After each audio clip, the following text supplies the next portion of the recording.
seberat apapun yang beban yang kami alami, itu bukan menjadi alasan untuk kami khawatir. Karena di mana Engkau sendiri berkata bahwa beban kami Engkau pikul di atas kayu salib. Dan ketika kami datang kepada Tuhan, Tuhan akan berikan kelegaan buat kami. Sesibuk apapun kami juga bukan merupakan alasan kami meninggalkan Tuhan. Malah justru di saat-saat kami sibuk, kami mengutamakan Tuhan dalam segala perkara.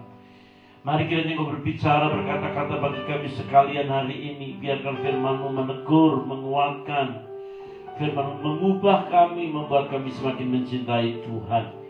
Sekalipun Engkau tahu Tuhan keadaan tidak mendukung kami, tetapi kami tahu Tuhan Sang Pencipta tetap mendukung dan memelihara, menjaga kami. Urapi kami sekalian tidak terkecuali urapi hamba-Mu, jadikan hamba-Mu lagi efektif di tangan-Mu bagi umat-Mu yang hadir hari ini. Berbicaralah kami siap mendengar. Dalam nama Yesus kami berdoa, haleluya, amin, amin. Saudara-saudaraku yang kekasih di dalam Tuhan Yesus Kristus, kelanjutan khotbah minggu yang lalu itu tentang orang lumpuh yang ada di bait Allah, di mana Petrus berkata, "Mas perak tidak ada padaku, tetapi yang ada padaku akan kuberikan kepadamu dalam nama Yesus Kristus. Bangkit dan berjalanlah."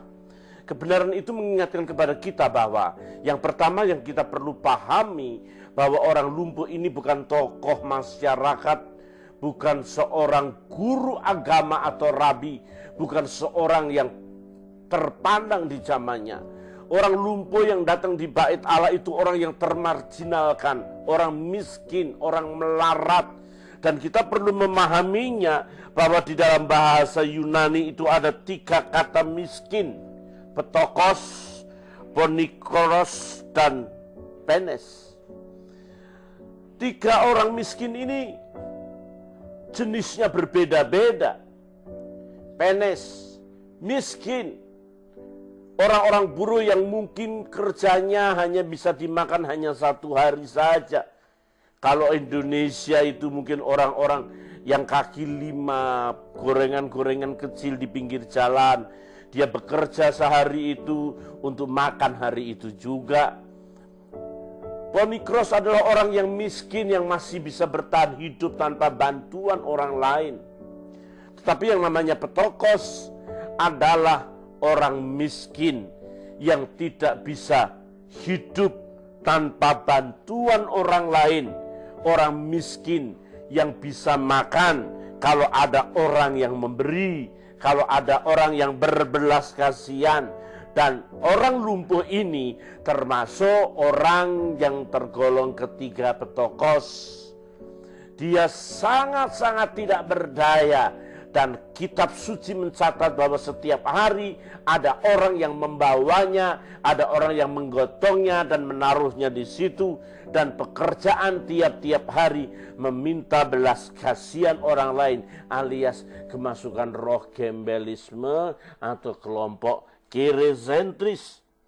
Oleh sebab itu, saudaraku yang kekasih di dalam Tuhan Yesus Kristus, orang yang lalu lalang di situ tidak ada satupun yang memperhatikan. Mengapa? Karena sudah terbiasa dia miskin, terbiasa dia melarat. Sekalipun di tempat yang orang-orang berpakaian rapi, orang-orang berdandan, tetapi orang miskin ini tidak mengalami, tidak melakukan hal-hal seperti itu. Sehingga tidak ada satupun yang dapat menatap dan memandang, karena memang tidak enak dilihat dan tidak enak dipandang. Dan saudara perlu tahu dan saudara perlu mengerti bahwa orang miskin ini orang yang sungguh-sungguh miskin secara original, bukan miskin dan pengemis seperti kota Jakarta yang dimana di sini mengemis sepanjang hari, mengemis setiap hari. Tetapi di kampung halaman rumahnya mewah, berlantai keramik, tingkat 2, tingkat 3, sawah dan ladangnya berhektar-hektar. Kenapa? Di sini penghasilan orang miskin mungkin bisa lebih dari pegawai negeri golongan 2A, bahkan lebih dari golongan 3 mungkin. Karena apa? Tiap hari dia minta belas kasihan orang. Ini miskin secara sempurna.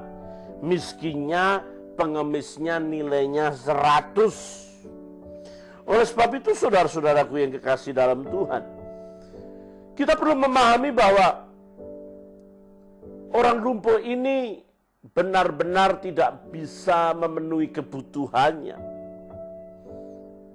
Menurut teori Maslow, teori tentang kebutuhan manusia, a theory of human motivation, kebutuhan manusia itu ada 5. Yang pertama fisiologis, yang kedua rasa aman, rasa memiliki dan kasih sayang, terus penghargaan, dan yang terakhir aktualisasi diri. Orang lumpuh ini tidak memenuhi kebutuhannya, apalagi kebutuhan seperti Abraham Maslow. Kebutuhan menurut teorinya, theory of human motivation, ada 5. Fisiologis, rasa aman, rasa memiliki dan kasih sayang, penghargaan, dan yang terakhir aktualisasi diri. Saudara boro-boro aktualisasi diri, boro-boro penghargaan, kasih sayang dia tidak dapat. Tiap hari dia bekerja, tiap hari mengemis, meminta belas kasihan orang, dan tidak ada orang yang memperhatikan dia secara penuh. Jangankan 1 jam, 2 jam, memperhatikan beberapa menit lalu lalang, hanya dia memberi recehan yang ada.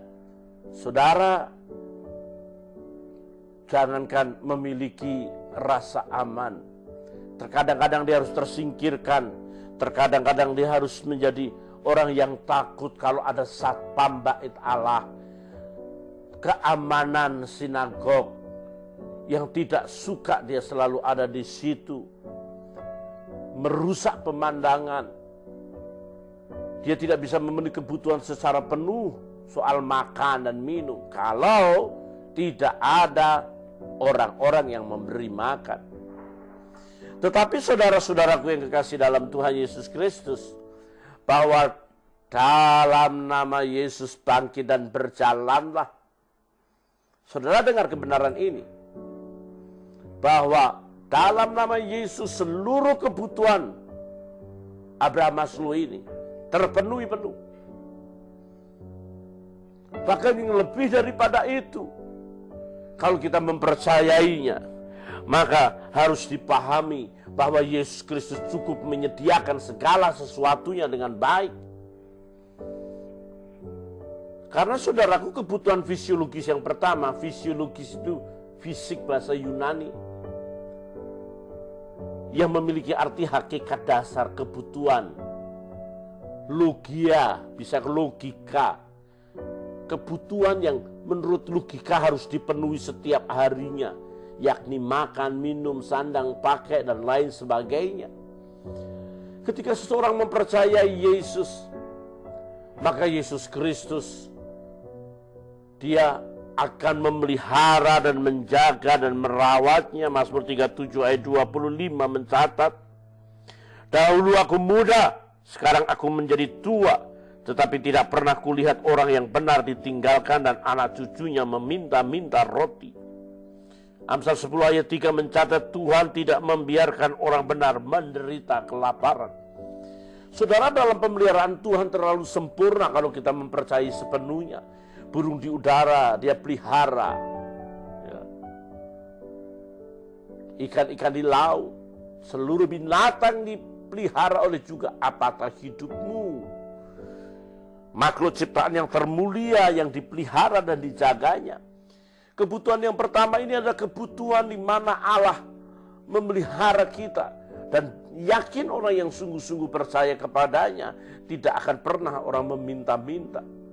Sebagai tour leader Israel dan pembimbing rohani sekaligus Israel, puluhan kali saya datang ke Israel dan saya tidak pernah menyaksikan orang original Israel, warga asli Israel, dia datang meminta-minta di seluruh daerah Israel tidak ada satupun yang meminta-minta. Bahkan di Indonesia ini, saya tidak pernah menyaksikan orang-orang yang percaya kepada Tuhan dengan aksesoris bahasa agamanya dia meminta-minta. Dia berkata, oh haleluya Bapak, saya belum makan, berikan saya makanan. Oh Maranatha Solidio Sola Gracia, saya minta makan. Saya lapar, saya meminta-minta. Oh puji Tuhan, hosana, berikanlah kami sedekah Bapak. Enggak ada. Kenapa? Pemeliharaan Tuhan terlalu sempurna. Hal yang pertama yang perlu kita pahami dengan sungguh-sungguh ketika kita mempercayai Tuhan. Tuhan sendiri naik ke surga dan dia berkata bahwa aku tidak akan meninggalkan engkau menjadi yatim piatu. Perhatikan saudara, menjadi yatim piatu, dia tidak akan pernah biarkan kita. Bahkan Alkitab menjelaskan dengan jelas dalam Yohanes 14 ayat 18, aku pergi kepada Bapa, aku menyediakan tempat bagimu, dan aku tidak akan membiarkan engkau yang tinggal di bumi, yang tinggal ketika Yesus naik ke surga. Aku tidak akan pernah membiarkan kau menjadi anak yatim piatu. Berarti kita masih punya Bapa yang memelihara, yang menjaga. Bapa yang melebihi kekuatan siapapun juga yang memberikan makan kita setiap hari. Dan Alkitab mencatat dengan jelas, Filipi 4:19, Allahku akan memenuhi segala keperluanmu menurut kekayaan dan kemuliaannya dalam Kristus Yesus. Oleh sebab itu berulang kali Yesus berkata, jangan khawatir, jangan takut, jangan gelisah. Burung pipit di udara dipelihara Tuhan yang saya tadi katakan. Tetapi kita juga harus memahami dengan pasti dan jelas, pemeliharaan Tuhan itu bukan sekedar kebutuhan psikologi kita, yakni kebutuhan jasmani kita. Yesus mengajarkan lebih dalam lagi, manusia bukan hidup dari roti, manusia hidup bukan dari makanan jasmani, manusia hidup dari firman, segala firman yang diucapkan oleh Allah. Kebutuhan mendasar ini, kebutuhan untuk anatomi spirit kita adalah kebutuhan firman Tuhan. Ada banyak firman di dunia ini, ada banyak kebenaran di dunia ini, ada banyak kitab suci di dunia ini. Tetapi Yesus berkata bahwa Dia adalah firman yang hidup. Pada mulanya adalah firman itu bersama-sama dengan Allah, dan firman itu adalah Allah. Dan Yesus adalah firman yang hidup. Ketika saudara mempercayai Tuhan, anatomi spirit saudara tidak kelaparan. Barang siapa datang kepadaku, dia tidak lapar lagi, karena akulah roti hidup. Akulah roti hidup yang memberikan makan buat setiap orang kelaparan. Sehingga marilah datang kepadaku, aku akan memberikan engkau kelegaan. Kenapa lega? Karena makanan. Ada begitu banyak orang kelaparan karena kehidupan spiritual kita tidak akan pernah bisa dipuaskan dengan ritual-ritual agama. Tahukah saudara, ada banyak ritual-ritual agama yang menyeret seseorang masuk neraka kekal. Karena Amsal berkata, ada jalan disangka orang lurus, tetapi ujungnya menjadi maut. Seolah-olah ajaran etikanya bagus, ajaran kebaikannya bagus, ajaran ini dan itu dan segala sesuatunya seolah-olah bagus. Seolah-olah itu persis firman Tuhan. Tetapi saya ingin katakan kepada saudara, dengarlah saya. Banyak ajaran-ajaran agama yang membawa orang masuk ke neraka karena disangkanya jalannya lurus dan ujungnya menuju maut. Mengapa? Karena anatomi spiritnya kelaparan, anatomi spiritnya sekarat, anatomi spiritnya tidak memiliki kehidupan mati. Tidak ada makanan yang disupport setiap hari. Tetapi Yesus Kristus adalah firman yang hidup, yang memberikan kehidupan kepada saudara. Saudara tidak hanya memiliki sekedar kehidupan yang pesuke atau kehidupan yang bios, kehidupan yang dimiliki semua orang, tetapi saudara memiliki kehidupan yang soe, kehidupan yang berstandar surga. Dan roti dari surga itu adalah Yesus yang memberikan dan memuaskan hati kita. Dan makanan yang berasal dari Tuhan itu seperti perempuan Samaria, membuat dia bergejolak, membuat dia sungguh-sungguh bersuka cita.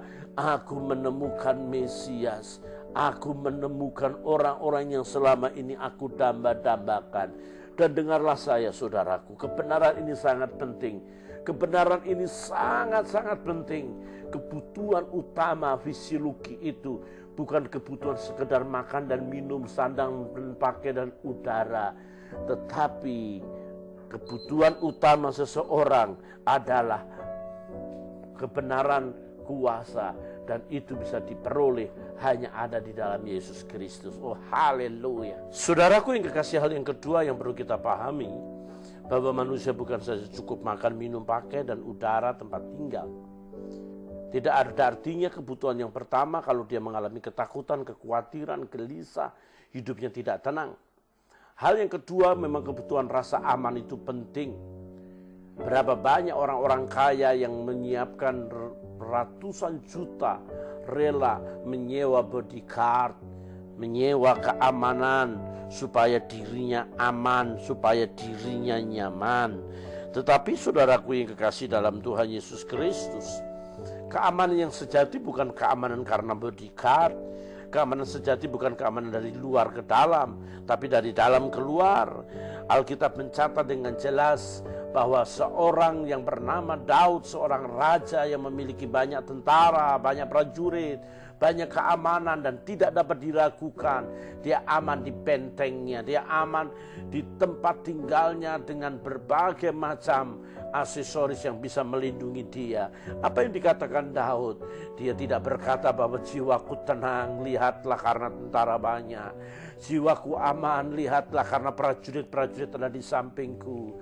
Tapi seorang Daud berkata, aku aman di dalam Tuhan. Tuhan adalah benteng perlindungan. Tuhan adalah menara kekuatanku. Aku tidak takut bahaya. Karena kada dan tongkat Tuhan menyertai. Bahkan sekalipun aku berjalan lembah-lembah kekelaman, aku tidak merasa takut. Karena Tuhan memiliki gada dan tongkat yang sanggup menuntun dan menjaganya. Mazmur 34 ayat 7 mencatat malaikat Tuhan berkemah di sekeliling orang-orang yang takut akan Dia, lalu meluputkan mereka. Saudara, dengarlah saya. Ketika seseorang percaya kepada Tuhan, dia memiliki sahabat, teman, di mana orang-orang berada di sekelilingnya.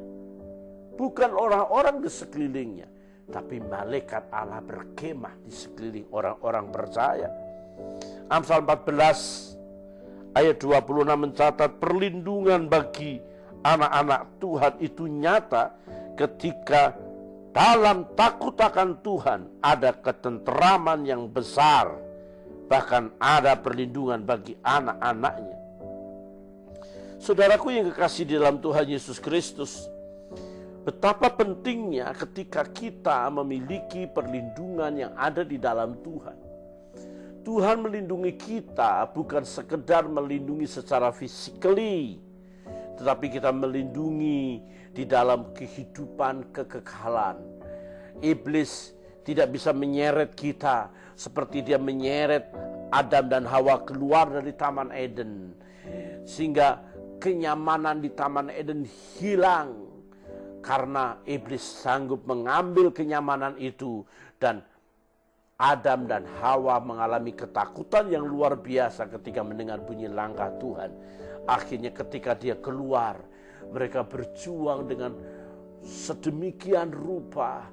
Dan keamanan yang pernah dia peroleh di Taman Eden tidak lagi dimilikinya. Oleh sebab itu keamanan sejati bukan keamanan sekedar satpam, sekedar bodyguard. Tapi keamanan sejati adalah keamanan di dalam Tuhan, di mana perlindungan Tuhan nyata. Tuhan tidak akan bakal membiarkan kita, maksud saya tidak akan bakal membiarkan kita diambil oleh kuasa kegelapan. Kuasa kegelapan tidak akan sanggup menyeret kita dari kegelapan, dari terang menuju kegelapan. Enggak bisa. Kita tidak bisa yang orang dalam ditarik keluar untuk kita jauh daripada Tuhan. Tidak mungkin. Oleh sebab itu ketika Tuhan menjagai kita sekalian. Maka Tuhan sendiri berdoa, lindungilah mereka Bapa. Tidak seorang pun mengambil daripadaku, kata Yohanes pasal 17. Dia menjagai kita, dia melindungi kita dengan kasih yang kekal. Alkitab berkata dengan luar biasa bahwa perlindungan, naungan Tuhan ada bagi kita untuk kita tidak diambil dalam kuasa kegelapan. Bahkan Allah tidak pernah membiarkan kita berada dalam neraka kekal ketika kita kelak dipanggilnya. Tidak ada lagi penghukuman orang yang ada di dalam Kristus. Tidak ada neraka orang yang ada di dalam Kristus. Saudaraku, tempat yang nyaman sesudah kematian kita bukan alam neraka itu, alam yang menuju kebinasaan. Dan perlu saudara tahu bahwa ada banyak agama, ada banyak ritual religion, ada begitu banyak kepercayaan yang menganggap begitu baik, begitu indah, begitu luar biasa acaranya.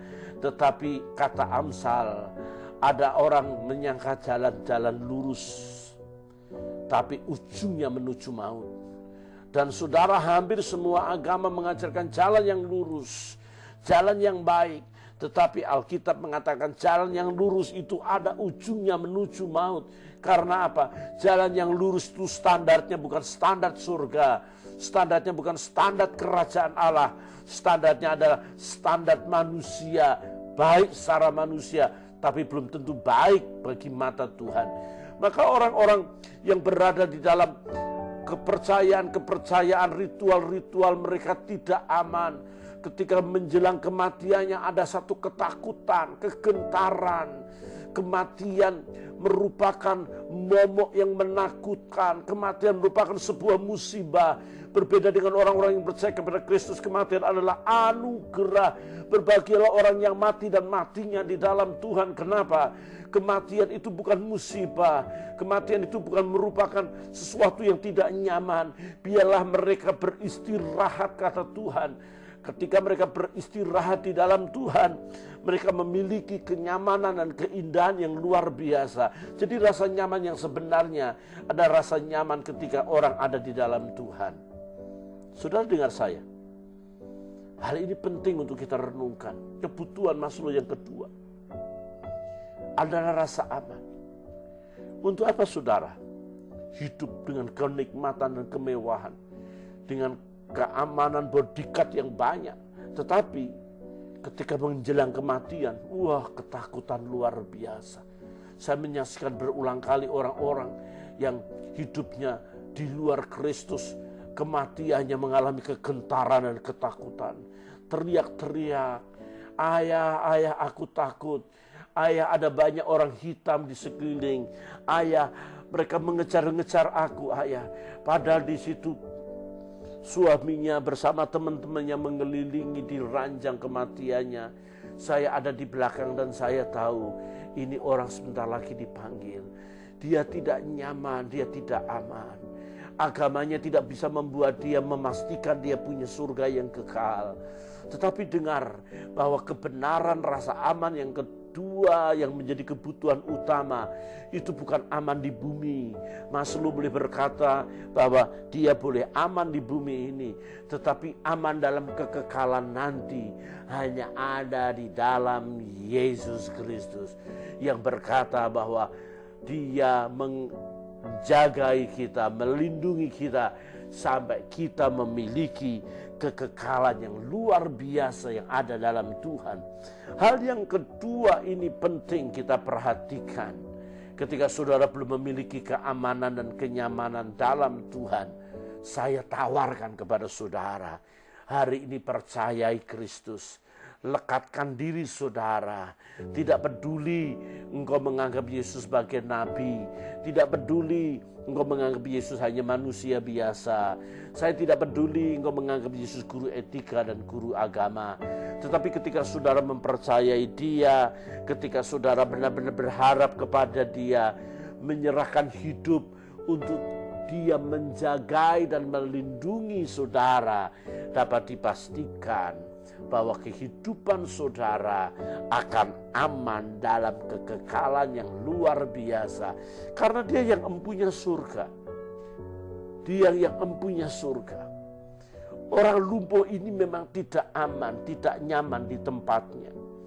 Tetapi saudara, ketika dia berjumpa dengan Petrus, ada rasa yang sangat berbeda. Pengharapannya soal uang yang membuat nyaman dirinya, yang membuat dia nanti tidak lapar lagi. Yang kedua, dia akan nyaman kalau dompetnya ada duit, kantong-kantong pundi-pundinya ada uang, dia nyaman. Tetapi kenyamanan itu tidak ada artinya ketika dia berkata, dalam nama Yesus bangkit dan berjalanlah. Ada sesuatu yang luar biasa yang menyapa orang ini. Dan Yesus menolongnya sampai dia bangkit berdiri. Betapa pentingnya ketika kita memiliki rasa aman. Tetapi kebutuhan yang ketiga, rasa memiliki dan rasa kasih sayang itu betapa penting. Dan lebih penting lagi. Dan soal kasih adalah yang utama Tuhan sendiri. Tuhan adalah kasih. Allah adalah kasih. Untuk itu saudaraku yang kekasih, tanpa kasih seseorang, maka orang itu akan trembling, akan goncang. Seorang anak yang tidak memiliki kasih sayang orang tua, anak itu menjadi liar di luar. Menjadi orang yang melampiaskan diri, mencari kesenangan dunia ini. Kenapa begitu banyak orang jatuh ke narkoba, jatuh dalam pergaulan bebas, jatuh ke dalam ajaran-ajaran sekte-sekte yang sesat, karena mereka adalah orang-orang yang kurang kasih sayang. Saudaraku, ketika kita mempercayai Tuhan Yesus Kristus sebagai Tuhan dan Juru Selamat kita, pastikan bahwa Allah itu kasih, dan di luar itu tidak ada Tuhan yang sanggup memelihara dan menjaga kita. Agama tanpa kasih adalah agama yang kosong. Agama yang menciptakan orang-orang yang juga tidak punya kasih. Tetapi perjanjian lama dalam Yeremia 31 ayat 3 mencatat, dari jauh Tuhan menampakkan diri kepadanya, aku mengasihi engkau dengan kasih yang kekal, sebab itu aku melanjutkan kasih setiaku kepadamu. Saudaraku yang kekasih, durasi kasih yang Allah miliki adalah durasi yang kekal. Durasi di mana kasih abadi, kasih yang kekal itu nyata buat setiap orang sampai dalam surga yang mulia. Jadi kelak ketika kita masuk surga, jenis kasih yang orang rasakan adalah jenis kasih yang Yesus berikan ketika dia mati di atas kayu salib. Kasih yang di dalamnya ada unsur-unsur darah Kristus. Kasih yang di dalamnya ada unsur-unsur pengorbanan Kristus. Kasih yang di dalamnya ada unsur-unsur penebusan yang Yesus berikan. Orang lumpuh di bait Allah itu tidak pernah merasakan kasih. Apalagi kasih dalam nama Yesus Kristus. Kebutuhan Maslow yang ketiga adalah memiliki kasih, dan kasih itu yang sempurna ada di dalam Yesus Kristus. Dan saudara perlu tahu bahwa kebutuhan manusia pada umumnya untuk dikasihi. Yesaya 49:15 mengatakan, dapatkah seorang perempuan melupakan bayinya sehingga ia tidak menyayangi anak dari kandungannya sekalipun dia melupakannya, aku tidak akan melupakan engkau. Saudaraku, itu berarti ada seorang ibu yang tega melupakan bayi yang dikandungnya yang selama 9 bulan itu. Perlu ingat ya, ada orang mantan suami, orang dengar ada. Mantan istri ada, mantan pegawai ada, mantan direktur ada. Tapi tidak pernah ada mantan anak. Karena anak adalah yang dikandung. Anak itu adalah benih. Ada juga Alkitab mencatat dengan jelas, Mazmur 27 ayat 10, sekalipun ayahku dan ibuku meninggalkan aku, namun Tuhan menyambut aku. Saudara dengar, kebutuhan Maslow yang ketiga itu kebutuhan kasih sayang, kebutuhan memiliki kasih sayang. Dan orang-orang yang tidak memiliki kasih sayang adalah orang-orang yang sungguh-sungguh memiliki kehidupan yang trembling, yang akan goncang, akan goyang. Berbeda dengan orang-orang yang memiliki kasih Kristus. Sekalipun ayahku, ibuku meninggalkan aku, ia menyambut aku. Tetapi saudara, tidak pernah ada mantan anak, tidak ada itu namanya bekas anak, tidak ada istilah itu, anak tetap anak. Dan Bapa tidak boleh meninggalkan anak-anak, dan ibu tidak meninggalkan anak-anaknya. Allah mana yang membiarkan seorang ibu membuang anaknya? Allah model apa yang memasukkan seorang ayah begitu tega membuang anaknya? Tetapi saya beritahu sesuatu, kebutuhan Maslow ini adalah kebutuhan yang orang lumpuh tidak miliki. Dan kemudian dalam nama Yesus Kristus bangkit dan berjalanlah. Kebutuhan yang sangat-sangat luar biasa yang orang lumpuh miliki ini, karena dapat dipastikan tidak diceritakan siapa ayah, siapa ibu, tidak diceritakan bagaimana dia memiliki kasih yang luar biasa. Tetapi hari ini saya ingin sampaikan kepada saudara bahwa Allah kita, Allah yang sangat mengasihi kita. Sekalipun saudara menjadi orang terbuang, sekalipun saudara menjadi orang yang tidak dikasih oleh siapapun, sekalipun saudara tertolak oleh masyarakat, tertolak di keluarga, saudara tertolak di orang-orang di sekeliling saudara karena saudara percaya Yesus Kristus, dengarkanlah kebenaran firman Tuhan.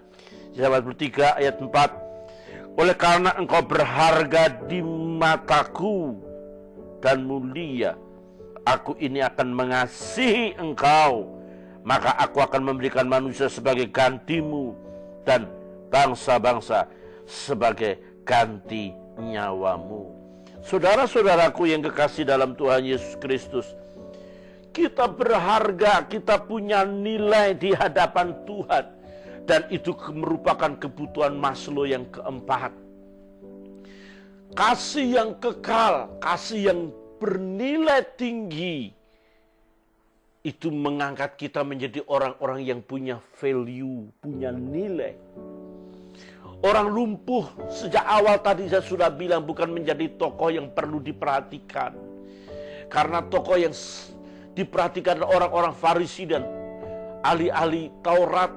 Mereka yang berada di jubah-jubah dengan jubah-jubah agamawi, layak dipandang dan layak dilihat. Ini seorang gembel, seorang miskin, seorang peminta-minta. Dia tidak punya value, tidak punya nilai. Dan penghargaan Maslow yang keempat adalah penghargaan. Seseorang perlu dihargai. Dan kasih itu mengangkat kita memiliki nilai yang sangat tinggi. Dan dengarlah, engkau orang-orang bernilai. Sekalipun engkau dibuang, sekalipun engkau tidak dihargai, engkau tidak dihormati, seperti orang lumpuh, tidak dihormati, tidak dihargai, tidak dipandang, tidak ditatap. Hanya Yohanes dan Petrus yang menatap dia dan menghargai dia, memegang tangannya, bangkit dan berjalanlah. Oh haleluya, indah sekali saudaraku yang kekasih dalam Tuhan. Kita berharga di mata Tuhan. Kita bernilai di mata Tuhan. Bukan saja bernilai dan berharga di mata Tuhan, bahkan Tuhan mengatakan kita menjadi biji mata Tuhan. Dan biji mata Tuhan itu sangat berharga. Biji mata kita aja berharga. Orang bisa pegang mobil kita, orang bisa pegang rumah kita, orang bisa pegang gitar kita, orang bisa pegang motor kita, orang bisa pegang seluruh kepunyaan kita di luar. Tapi mana ada orang suruh pegang biji mata kita, ini pegang biji mata gue. Gak ada saudaraku. Karena ini punya nilai yang sangat tinggi dan sangat berharga. Kekristenan adalah orang-orang yang tercipta segambar dan serupa Allah. Orang Kristen bukanlah sampah masyarakat. Orang Kristen bukan menjadi troublemaker di mana-mana.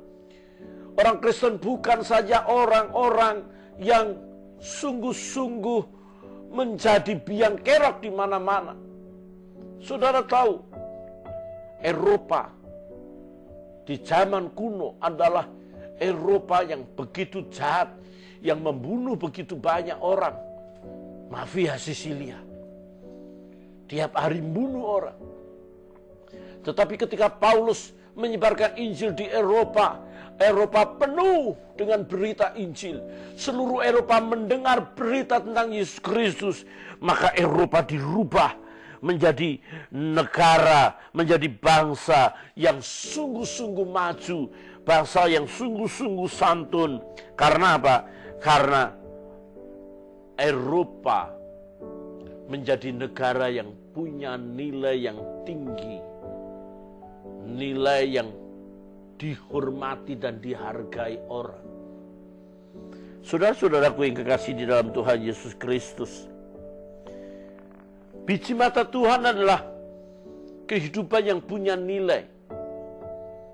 Kehidupan soe, kehidupan yang berdurasi, kekekalan.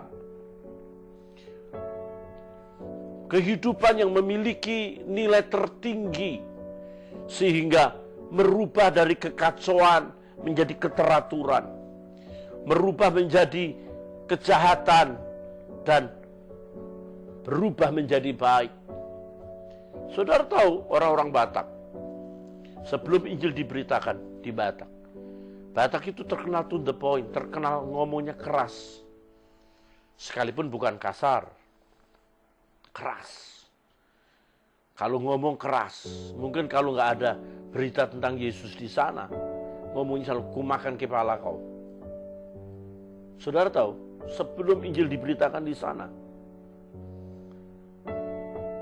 orang-orang yang sadis, dan sejarah mencatat penginjil-penginjil sebelum no mention, mereka menggoreng, mencincang para penginjil, digoreng, dimasak, dan penginjil itu dimakan di seluruh kampung yang ada. Sadis. Memang sadis. Kehidupan yang sangat-sangat buruk. Tetapi saudara tahu ketika Yesus diberitakan di sana, masyarakat Batak pada umumnya hampir, nggak tahu ya, bisa 80% percaya Yesus. 70-80% bahkan mungkin lebih, saya tidak mengadakan survei itu, tapi mayoritas banyak orang Batak percaya Yesus. Saudara tahu, orang-orang Batak menjadi orang-orang yang punya intelektual tinggi. Dan sekarang banyak orang-orang Batak menduduki tempat-tempat penting di negeri Indonesia ini. Presidennya boleh orang Jawa, sekelilingnya orang Batak mengelilinginya. Wah, itu pasti ada orang Batak yang mendengar kata amin. Coba bayangkan sebelum Injil diberitakan. Wah, orang Batak, saudara, kalau dia jadi presiden, sebelum Injil diberitakan itu orang Batak, tiap hari mungkin kita perang. Ya. Saya tidak pernah tidak ke Israel dengan orang Batak. Tidak ada orang Batak. Selalu ada orang Batak. Kalau orang Batak sudah nekat, saudara, setan kalah. Saya sudah bilang sama orang Batak umur 70 tahun, gemuk. Pak, jangan naik Gunung Sinai. Dia berkata, pendeta jangan kau larang-larang aku, pendeta. Aku sudah bilang sama istriku, aku akan mati di tanah suci. Kalau aku mati di tanah suci, aku langsung masuk surga, pendeta. Pendeta jangan kau larang aku. Saya bilang, iya Pak. Mati langsung masuk surga sih, amin Pak. Tapi hati saya, mayatnya susah bawa Pak. Tapi ini Bapak nekat naik Gunung Sinai. Oh, di atas Sinai dia loncat-loncat, dia merasa bahagia. Seumur hidupnya dia ada di atas kota, di atas Gunung Sinai. Tapi persoalan utamanya dia tidak bisa turun, saudara. Kita harus sewa suku Beduin dengan $200. Dia menjadi Mbah Surip. Dia menggendong si bapak orang Batak ini untuk turun. Dan sampai di bawah Pak Pendeta benar yang dikatakan tadi. Sebaiknya aku tidak naik Pak Pendeta. Tetapi aku puas, aku sudah menemukan Tuhan di atas Gunung Sinai. Itu kebutuhan di mana aktualisasi diri. Saudara-saudaraku yang kekasih dalam Tuhan, kebutuhan yang terakhir tadi aktualisasi diri. Ini orang Batak kepingin menunjukkan jati dirinya dan mau cerita di kampungnya kelak bahwa dia sudah naik Gunung Sinai di usia 70 tahun. Oh, haleluya saudara.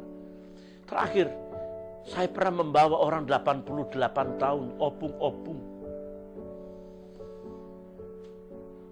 Kalau wanita itu namanya kalau nggak salah opung baru.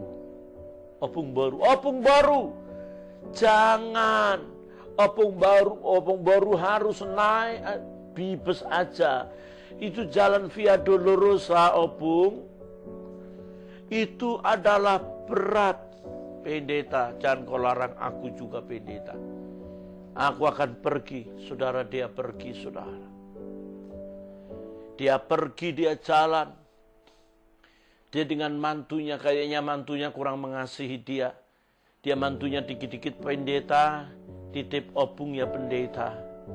Seperti barang saja opungnya dititip, saya bawa itu opung.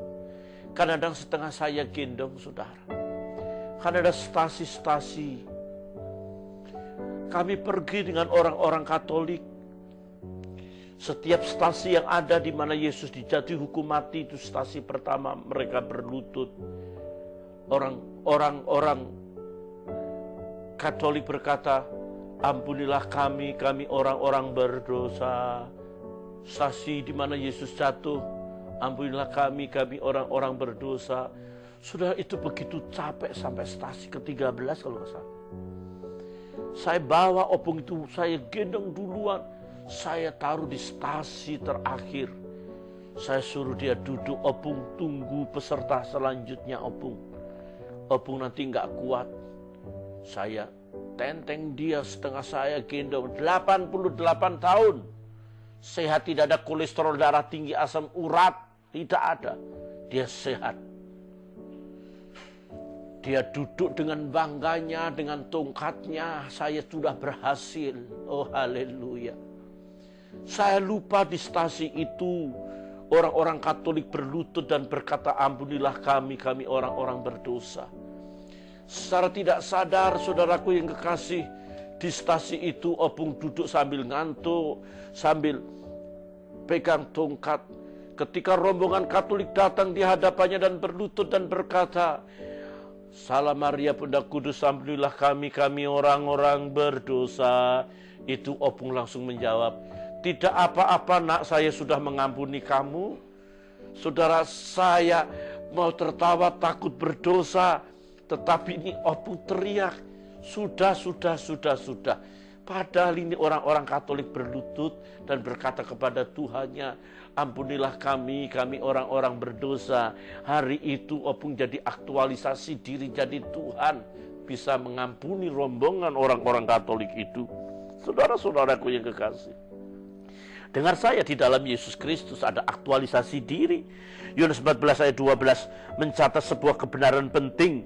Sesungguhnya barang siapa percaya kepadaku, ia akan melakukan juga pekerjaan-pekerjaan yang aku lakukan. Bahkan pekerjaan-pekerjaan yang lebih besar daripada itu. Sebab aku pergi kepada Bapa. Saudara dengar saya, kebutuhan Maslow yang terakhir ini aktualisasi diri. Saudara bisa menjadi maksimal ketika saudara mempercayai Tuhan dan Tuhan melipat kali gandakan talenta yang berikan. Karena Roh Kudus ada di dalam diri kita. Roh Kudus akan mengembangkan segala unsur-unsur surga yang ada di dalam diri saudara. Tubuh saudara kalau dibuka, anatomi spirit saudara kalau ditaruh, diperiksa dengan mikroskop, anatomi spirit saudara kalau diteliti, di situ ada unsur-unsur surga di dalamnya. Di situ ada kekuatan-kekuatan ilahi di dalamnya, karena engkau gambar dan rupa Allah. Untuk itu saudaraku yang kekasih dalam Tuhan, dan dengarlah saya, bahwa aktualisasi diri ini tidak saja kita menjadi direktur, menjadi presiden, kita tidak saja menjadi menteri, menjadi pejabat-pejabat tinggi. No, itu hanya sekedar aktualisasi di dalam dunia ini. Tetapi aktualisasi kita ketika kita dipanggil Tuhan, apakah kita punya nilai di hadapan Tuhan? Apakah kita berharga di mata Tuhan? Apakah ada mahkota-mahkota? Apakah ada upah yang kita terima?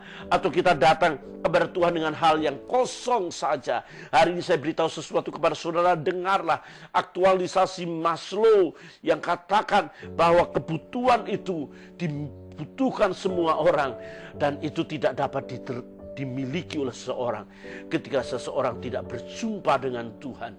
Dan ketika seorang berjumpa dengan Tuhan dan Roh Kudus diberikan kepada orang ini, maka saudara tahu orang ini punya nilai. Orang lumpuh ketika dia berada di dalam kelumpuhannya, ketika dia ada di tempat bait Allah, maka saudaraku yang kekasih dalam Tuhan, orang lumpuh ini tidak punya nilai. Orang lumpuh ini tidak berharga, dilihat saja tidak, dilirik saja tidak. Tetapi ketika dalam nama Yesus berjalanlah, maka di situ orang lumpuh berdiri. Orang lumpuh bisa berjalan sejajar orang Farisi. Orang lumpuh bisa berjalan sejajar dengan ahli-ahli Taurat. Orang lumpuh bisa berjalan seperti bangsa-bangsa yang datang banyak pada waktu itu. Dia tidak lagi meminta-minta.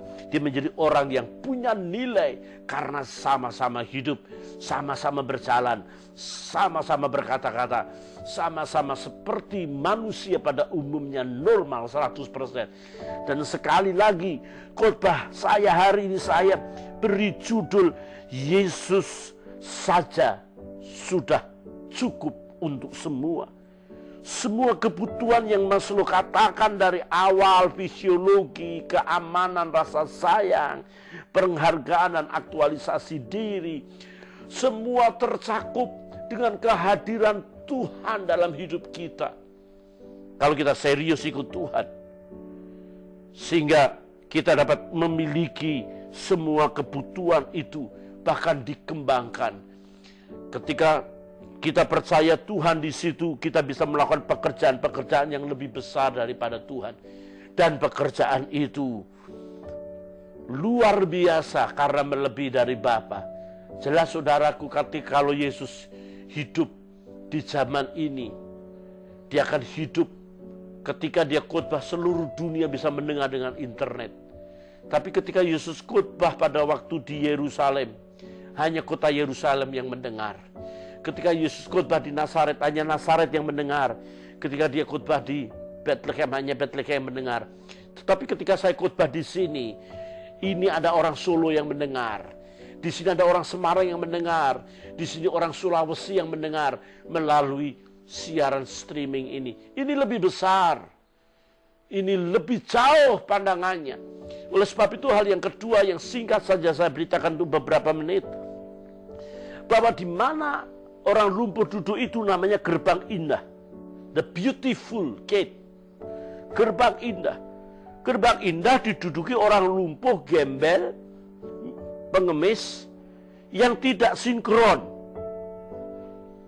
Jadi saudara, orang seluruh dunia datang kepada Tuhan di gerbang indah ini. Yang dijumpai pertama kali bukan sesuatu yang indah yang luar biasa, tetapi orang lumpuh. Tidak sinkron. Sehingga saudaraku, mari kita sinkronkan diri kita tidak seperti orang lumpuh itu. Jika saudara ke pesta, pakailah dengan pakaian pesta. Ada orang kaya sekali. Ketika dia datang di ruang pesta, dia hanya memakai kaos yang sangat sederhana sekali. Ketika ditanya kenapa pakai kaos, saya kalau pakai baju mahal nanti dipikir saya kaya, Pak. Saya jadi orang biasa saja. Oh, enggak begitu, saudara. Menangislah dengan orang yang menangis, tertawalah dengan orang yang tertawa. Hendaklah hidupmu sepadan dengan Injil yang disampaikan. Mari kita sesuaikan kehidupan kita tidak seperti orang lumpuh. Di mana kita hidup di dalam Tuhan, standarnya kita serupa dengan Kristus. Kalau kita tidak serupa dengan Kristus, kalau kita tidak sama dengan Tuhan, kita sama dengan hantu. Oleh sebab itu kebenaran ini penting. Mari kita melangkah, kita berjalan serupa dengan gambaran anaknya Yesus Kristus oleh pimpinan Roh Kudus. Melalui kebenaran ini, orang lumpuh ini mulai berdiri dan berjalan sejajar, sinkron. Dia tidak mengotori pemandangan itu, tetapi dia hidup sebagaimana dia hidup. Kiranya Tuhan memberkati saudara. Haleluya, haleluya.